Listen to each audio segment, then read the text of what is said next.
Ladies and gentlemen, for our next award of Best Director, the winner is Ancil Harris. Good evening. I would like to say thank you to everyone who appreciate my work and thanks for this amazing award. Unfortunately, I could not be there today. I have some sneaker shopping to do.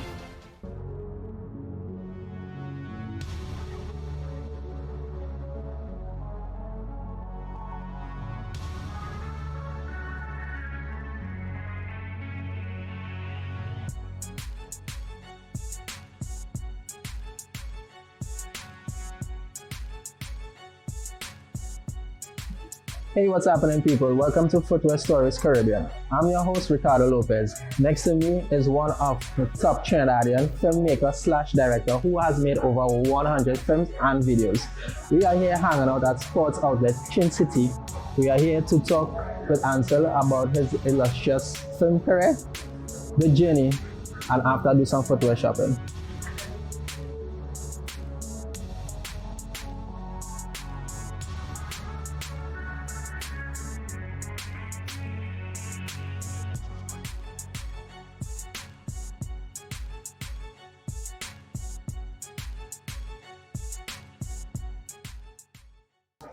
Welcome to Footwear Stories Caribbean.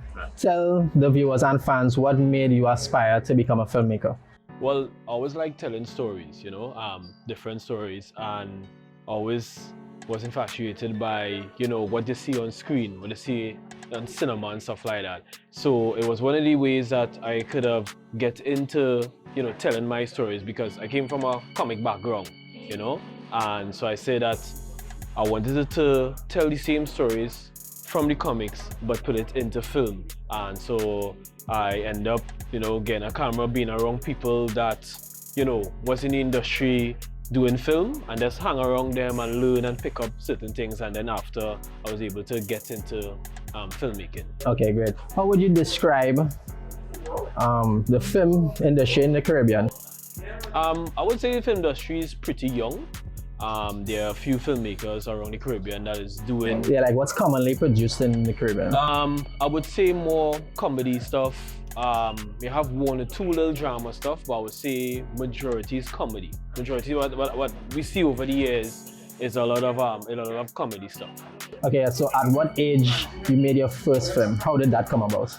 I made my first film, I think, at the age of 23, 24. It was a group of us, and we wanted to do a project, a short film, right? And then the name of the short film was That Funny Feeling, and we came together, we wrote the script. I actually acted in the film as well, and yeah, it was pretty cool. We released it on YouTube, we get some nice feedback from it and things. So that's actually the first film I produced. Yeah. Okay. So when you were up and coming, were there any particular type of footwear you would love to wear? Like let's say Nike or Adidas? I think Adidas was the footwear that I always attracted to. I mean, I wear the shell tip, the Coconut Adidas we have there. I wear that from like Form 1 straight to Form 5 now. And then that was like some style back then. Yeah, that was the style back then because I went successful until so the sneakers was white now. Like Adidas for sure was like one of my top sneakers, going to school and stuff like that. Would you describe yourself as a sneakerhead? Were you like a sneakers collector? No, I would say a sneaker collector. At one point, I had like 15 to 20 pairs of sneakers. Teenage, early 20s, I had like 15 to 20 pairs of sneakers. From Adidas to Nike to Clarks to Reeboks, those kind of things. So was that L-Stitch? Had L-Stitch back? L-Stitch, no, that's the center stitch. Yeah. I had one of the center stitch. I more had like the desert boots one, and I had the so-called it a Bushman. Yeah, they used to call it a Bushman. So I had one of that. I wanted that shoe so bad. Like every time I go to look for it, I could not find it at all now. But the center stitch, the desert boots was most of the in terms of the Clarks, that is most of the prominent ones I had. But like I say, Adidas, when I get a little older, I had a couple Jordans, Converse, different thing. But I would say more collector. Oh, right. I would say I'm more collector and not really a sneakerhead, more just a collector of sneakers because I used to just have them and just line them up and just look at them. Okay. So moving along, where a few months you spent in Jamaica, right, making music videos, etc. How was that experience? That was actually cool. I mean, a different culture, different environment. I was able to blend in fast. Did you pick up the accent?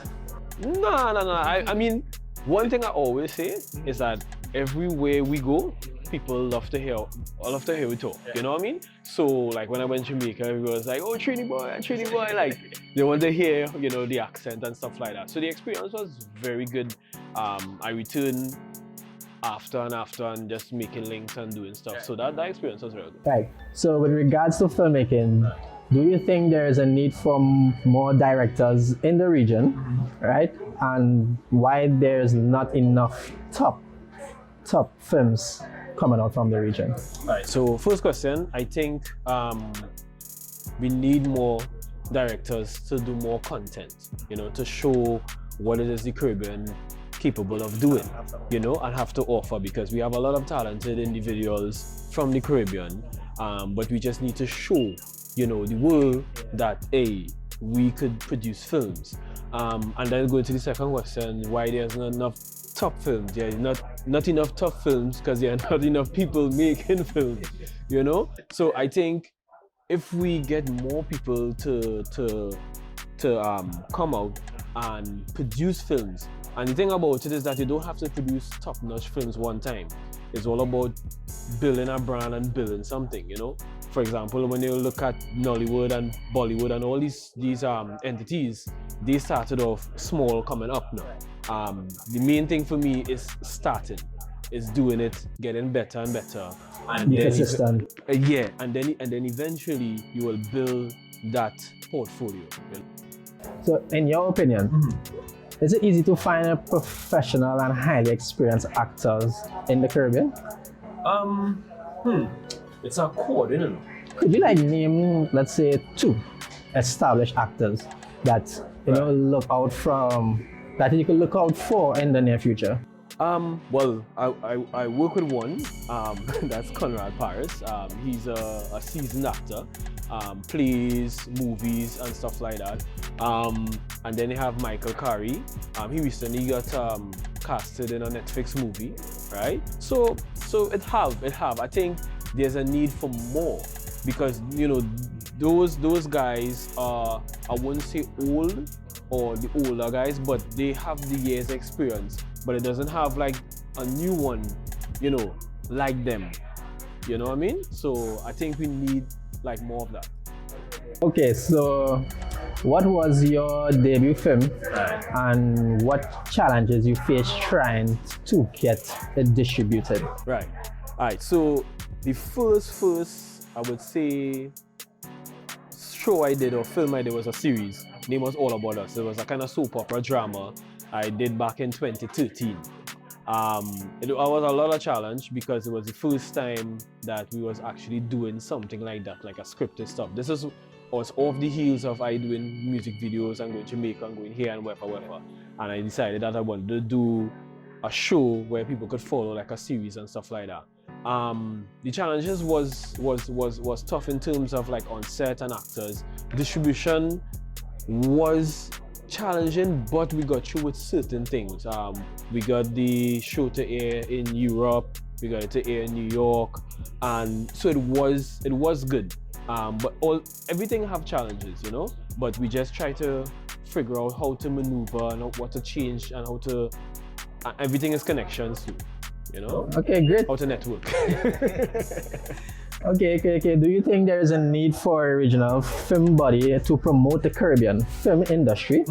Okay, to simplify TV time and distribution? Yeah. We need, first to begin, we need serious people. that love film and that are passionate. People will come out to work hard every day. Right. They're That passionate 100%. about film, eat, sleep film, and want to see it on that next level.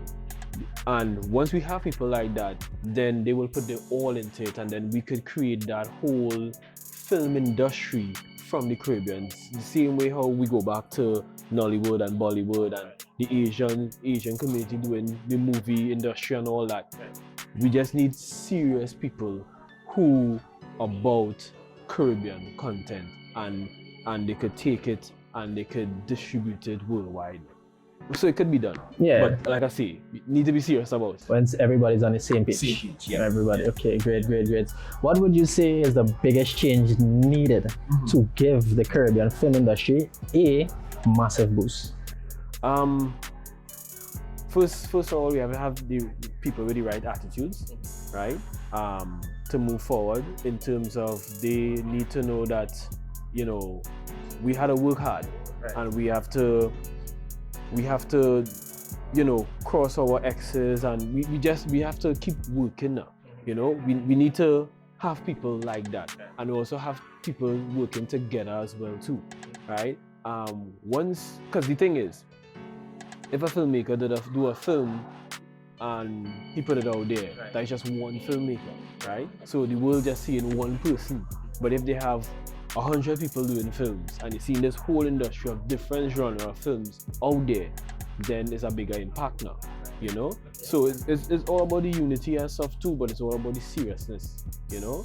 And I think the attitude needs to be on that. You know, it needs to be focused on, okay, this is what we're going to do, and let's do it, you know? Okay. When it comes to choosing a set, right? Or location, costume planning, how easy it is to organize all of this? Why is it easy?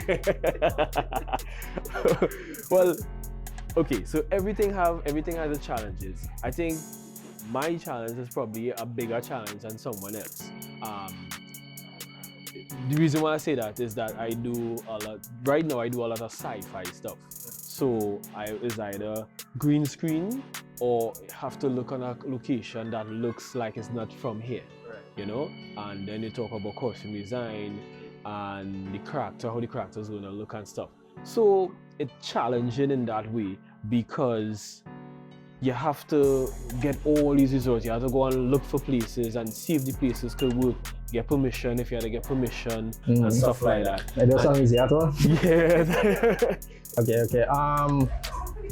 Which film would you say you enjoy making the most and why?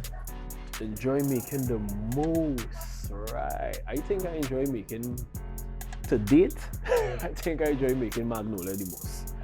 Because it was challenging, it was out of the box. It was something that I never worked on before, I never dreamed of doing before.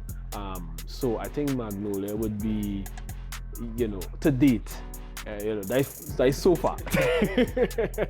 Okay, so now it's time for our Instagram moment. Okay. Where we ask you to explain to the viewers. Oh, we'll pick some good Instagram. You were both acting and directing in All About Us. Right. Elaborate on that scene. All About Us. So basically, I really supposed to be a director in All About Us, right? And when I was doing the show, I didn't get someone to act the character named Josh, one of the main characters now.